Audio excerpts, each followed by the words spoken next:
Good morning dear all, welcome to my YouTube channel basic safety management study. आज का हमारा topic है confined space.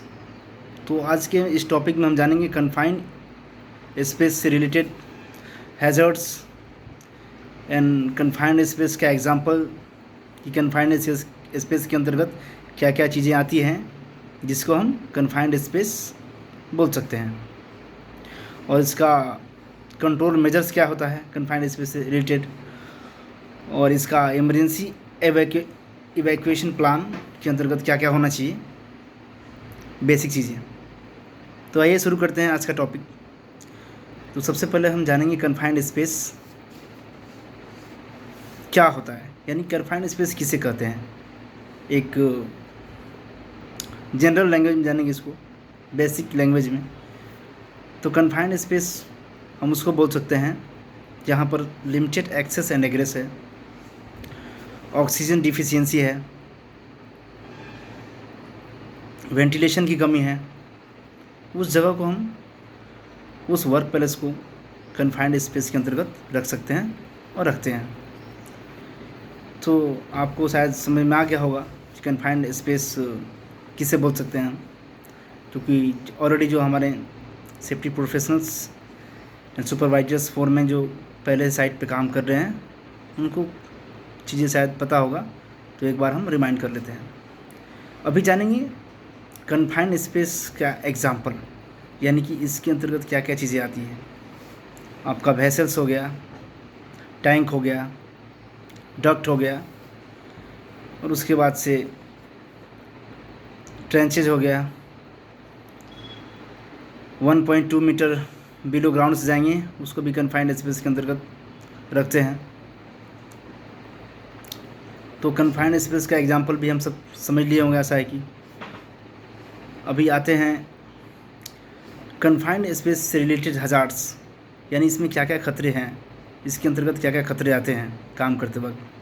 तो सबसे पहले जो खतरा इसमें आपका आता है limited access and egress, deficiency of oxygen, enrichment of oxygen level. यानी डिफिशियंसी ऑफ ऑक्सीजन लेवल उसे बोलते हैं जब 90.5 से कम ऑक्सीजन लेवल रहे तो उसको डिफिशियंसी बोलेंगे, यानी कमी बोलेंगे ऑक्सीजन की। और इनरिचमेंट बोलेंगे 23.5 से जब एबव होगा ऑक्सीजन लेवल तो उसको इनरिचमेंट बोलेंगे। तो वो भी हमारे लिए हानिकारक है, और कम भी ऑक्सीजन हमारे लिए हानिकारक है। नेक्स्ट हैज़र्ड्स आएगा आपका fire and explosion.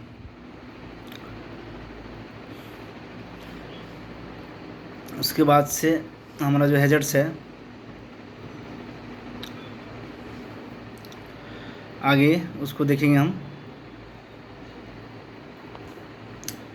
Electrical shocks, ये भी हमारा एक हैज़र्ड्स में आ जाएगा कन्फाइंड स्पेस का।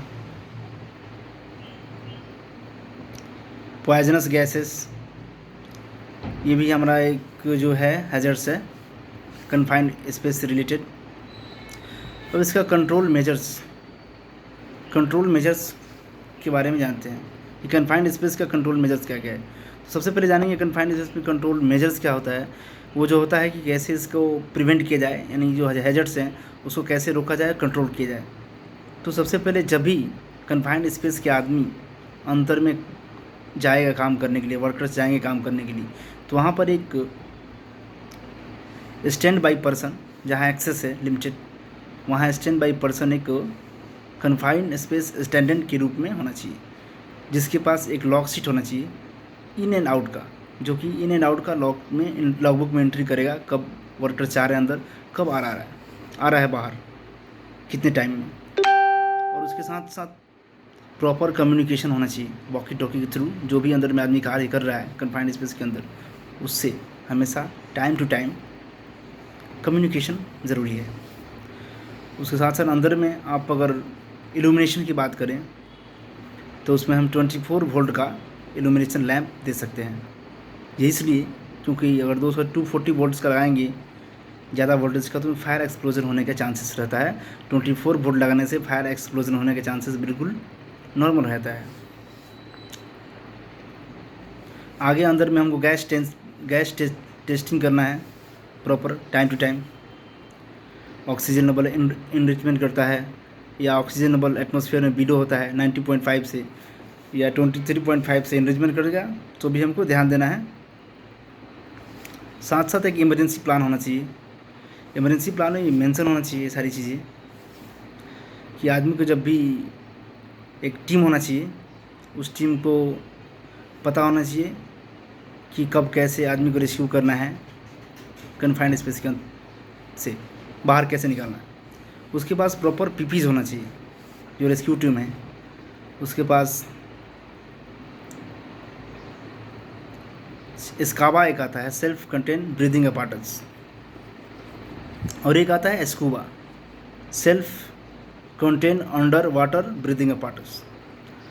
दोनों सेम है, बट एक जो self under water breathing apparatus जो कि पानी के अंदर कार्य करता है, और स्काबा यानी self contain breathing apparatus above ground पे काम करता है। तो जो है कन्फाइंड से रेस्क्यू करने के लिए रेस्क्यू टीम के पास ये सारी पीपीज होनी चाहिए उसके पास, तो जाके रेस्क्यू आसानी से कर सकता है।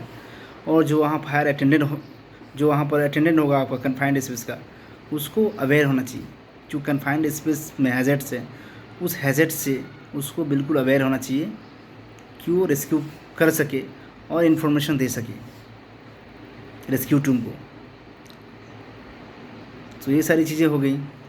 तो आज हम जान चुके हैं इसमें कन्फाइंड स्पेस का एग्जाम्पल और कन्फाइंड स्पेस क्या है, कैसे कन्फाइंड स्पेस हम बोलेंगे उसको, और इससे रिलेटेड जो है कंट्रोल मेजर्स भी जान गए, और इमरजेंसी प्लान में जो रेस्क्यू टीम है उसके लिए क्या क्या पीपीज है, रिक्वायरमेंट्स है, इस पर भी हम चर्चा की।